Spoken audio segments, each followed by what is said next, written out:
I recommend MK Digital Direct. It's a GEM e-box. It's very inexpensive to buy into. In fact, let me even show you this. MK Digital Direct. Now they manufacture several different types of light boxes and all kinds of lighting stuff for the jewelry industry. You can actually buy these light boxes from many of the other tool suppliers within the jewelry industry. Guess Wine sells these. So you can actually, if you're at a show and you see Guess Wine, you can usually see an entire display of the MK Digital boxes. I have the GEM e-box. It's this one that's right here on their homepage. Now, they are apparently selling it for $395 now. You can get a package deal, package plan over here. And this is what I actually recommend, and here's why. Because you can buy this GEM e-box. I think even Abbott Jewelry Systems sells these. And you can get them from Guess Wine. So if you need to buy it or you want to buy it through a buying group, so you get some brownie points on that. But I actually recommend buying it from MK Digital Direct because they design these boxes with a specific intent. When you buy this package deal, you will get a little bit of a holding wax to start out with. You'll get some little stands that you can use with inside the box. You're going to get this L bracket, which they've designed to add on top of the box. But if you buy a package, they will sell you a digital camera.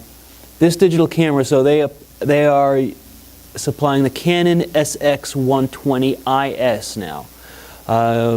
They update the camera frequently, but they always choose a camera which has all the features you need. It has the correct ability to do light balance, and most important, they make sure they supply a camera that has the correct optical distance between here and the bottom of the box.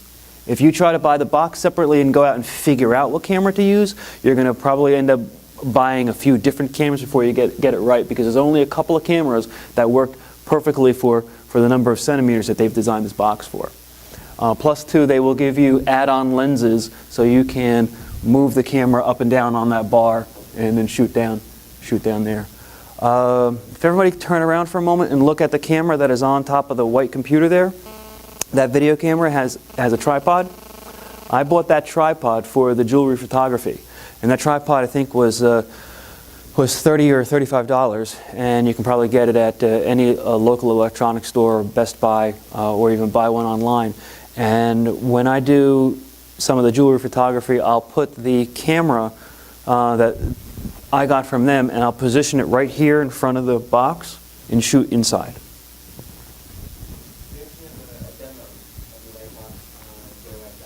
We do. We have a demo of the light box from our launch day from January 10, 2010. We did a demonstration of the light box, and that can be found on jwag.tv, and then you can just look at the different videos that are there. I think in that video I also mentioned, while George and I are demoing the box, the different type of light settings, because this box has 3 different types of light settings. So I believe in that hour segment demo of that box, you can find out what type of jewelry should be photographed under what type of light. All right. Now here's the $50 question. You know who you're talking to at this point. Mm-hmm. How difficult is it for somebody like myself to learn?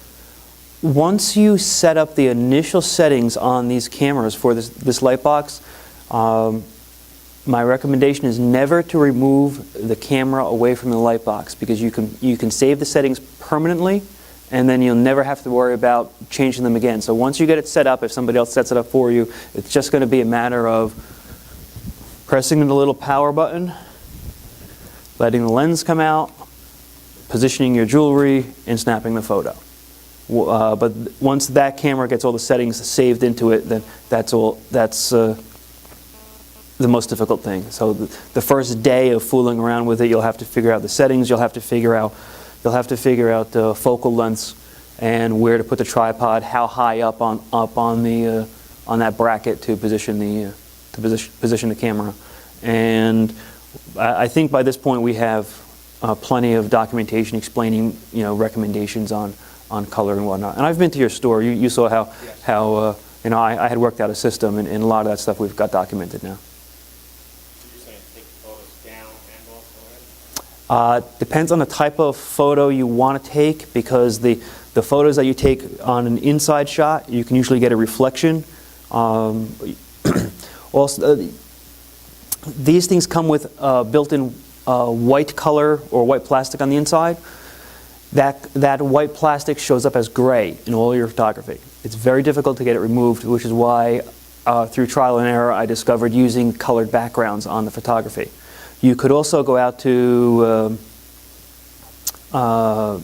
Bed Bath & Beyond and buy a square mirror, and you can put it inside of that thing and lay your jewelry on top of it, so that when you take a shot inside, you have an automatic reflection of the jewelry.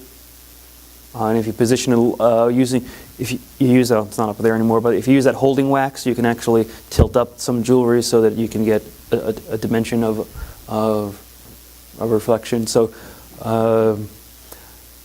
taking the photography from a single direction is usually boring if you just have repetitive photographs, but on any website that has product photography on it, you should always have at least 2 photos.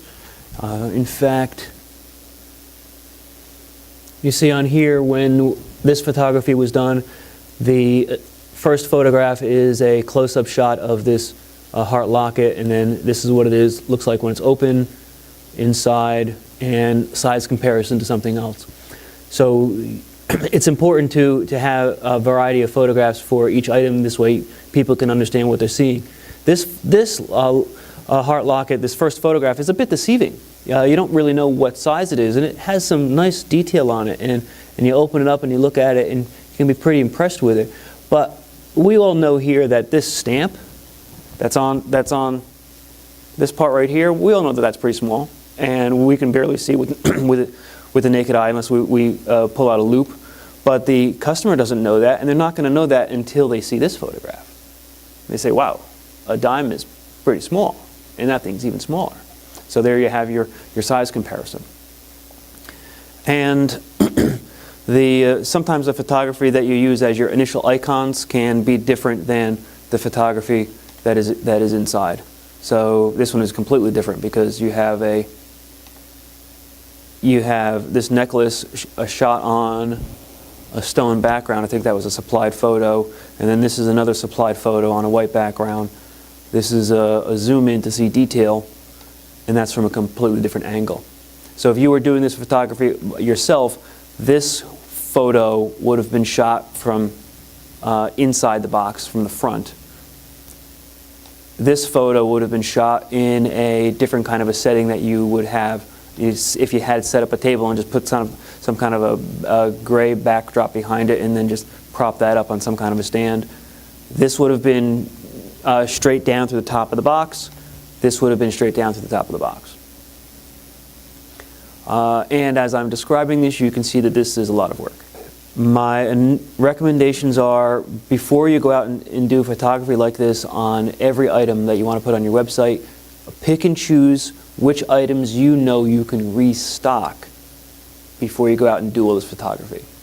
I mean, unless you're selling a $12,000 or $20,000 item and you don't mind that it's going to take you a couple of hours to do photography of just 4 shots, because it's a triple key pricing and you're going to make a boatload of money off of it, then fine, go ahead and do it. But if it's a low ticket item and it takes you a couple of hours to do this photography, you'll eventually get good at it. I can now do 4 or 5 shots on photography within inside of 10 minutes, but that's because I've done several thousand photographs by now.